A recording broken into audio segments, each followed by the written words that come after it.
മനുഷ്യനിർമ്മിത മാലിന്യമലയിൽ മുങ്ങിത്താണ് മാഞ്ഞുപോയ ജോയിയുടെ മരവിച്ച മൃതദേഹം മൂന്നാം നാൾ മാലിന്യമലപ്പുഴയിൽ നിന്നും കണ്ടുകിട്ടിയപ്പോൾ ഒരു കുടുംബത്തിന്റെ ആശ്രയമാണ് അത്താണിയാണ് ഇല്ലാതായത്. പക്ഷേ ആ കുടുംബത്തെ വൃദ്ധമാതാവിനെ ചേർത്ത് പിടിച്ച് പാറശാല MLA CK ഹരീന്ദ്രൻ, ഒപ്പം സർക്കാരും നഗരസഭയും.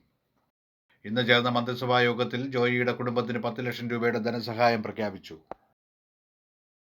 ജോയി ബാക്കിയാക്കി പോയ ഒരു സ്വപ്നമുണ്ടായിരുന്നു.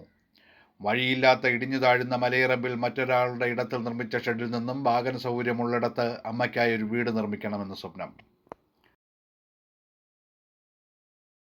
ആ സ്വപ്നം നഗരസഭ പൂർത്തീകരിച്ച് നൽകാമെന്ന് അറിയിച്ചിട്ടുണ്ട്.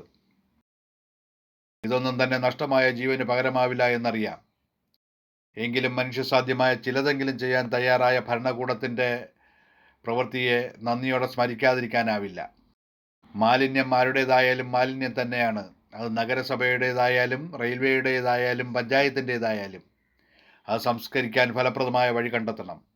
സ്വാതന്ത്ര്യം കിട്ടി 3/4 നൂറ്റാണ്ട് കഴിഞ്ഞിട്ടും ശാസ്ത്രം ഇത്രയേറെ പുരോഗമിച്ചിട്ടും മാലിന്യ പ്രശ്നത്തിന് പരിഹാരം കാണാനാവില്ല എന്നത് ഒരു കുറവ് തന്നെയാണ്. നമ്മുടെ മാലിന്യം നമ്മുടെ ഉത്തരവാദിത്വമാണ് എന്ന് മനസ്സിലാക്കാത്തത് മാനക്കേടാണ്, മനോവൈകൃതമാണ്.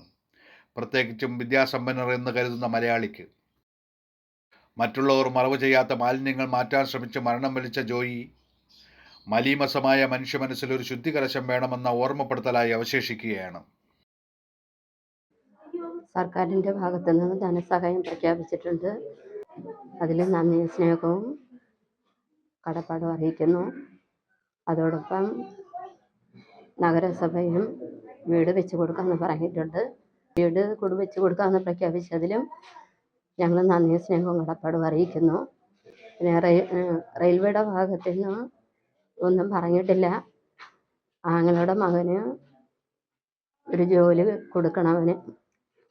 അമ്മാമ്മയെ നോക്കേണ്ടത് അവനാണ്. തന്നതിന് ഒരുപാട് നന്ദി പറയാം. എനിക്ക് മല കണ്ട റോഡിൻ്റെ കരയിൽ ഒരു ശകലം എന്തെങ്കിലും, അതാണ് എൻ്റെ ആഗ്രഹം, എൻ്റെ മോൻ്റെ ആഗ്രഹം അതായിരുന്നു. MLA പറഞ്ഞ വാക്ക് MLA പാലിച്ചു. സർക്കാരും ധനസഹായം പ്രഖ്യാപിച്ചു. അദ്ദേഹത്തോടും സർക്കാരിനോടും നന്ദിയുണ്ട്.